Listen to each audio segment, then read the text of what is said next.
살충제 음료수 사건을 수사하고 있는 경찰이 피의자 집을 압수수색한 이후 또 다른 농약병이 발견됐습니다. 진짜 범인이 수사에 혼선을 주기 위해서 놓고 간 것이 아니냐는 의혹이 일고 있는데요. 경찰은 범행에 사용된 것과 같은 종류의 농약병인데도 압수할 가치가 없어서 두고 간 것이라는 변명을 내놨습니다. 이윤재 기자입니다.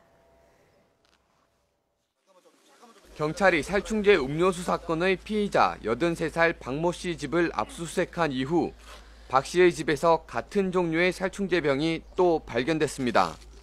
제3의 인물이 수사에 혼선을 주기 위해 살충제를 가져다 놓은 것 아니냐는 의혹이 일고 있습니다. 경찰은 압수수색 다음 날인 지난 18일 박 씨 가족의 신고로 추가로 발견된 살충제를 걷어갔습니다. 저희가 압수수색하는 당시에는 분명히 없었던 물건입니다. 그러니까 그 이후에 누가 갖다 놨다고 추정이 되는데 그 부분도 현재 확인하고 있습니다. 경찰의 해명은 하루 만에 뒤바뀌었습니다. 압수수색 당시에 확인했던 물건이었는데 압수할 가치가 없어 두고 갔다는 겁니다. 그 부분은 저희가 실수한 게 맞습니다. 왜냐하면 압수해 오든지 아니면은 원래 있던 위치에 갖다 두고 오는 게 맞는데, 그러니까 우리가 이걸 발견했을 때 문제가 많이 쌓여 있었고, 그리고 병 자체가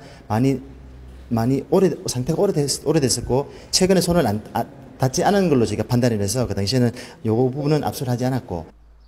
추가로 발견된 살충제는 사건 당시 음료수에 들어갔던 것과 같은 종류의 살충제이지만 증거물로 압수하지 않은 것은 상식적으로 이해하기 힘듭니다. 또 압수 가치가 없다고 두고 갔으면서도 뒤늦게 살충제병이 어디서 나왔는지 수사에 나서는 총극을 벌인 겁니다. 경찰의 초동 수사가 그만큼 부실했다는 것을 스스로 인정하는 셈입니다. 경찰은 80대 노인을 범인으로 체포한 뒤 일주일이 다 되도록 여전히 직접적인 물증은 물론 범행 동기와 시기마저 밝혀내지 못하고 있습니다. YTN 이윤재입니다.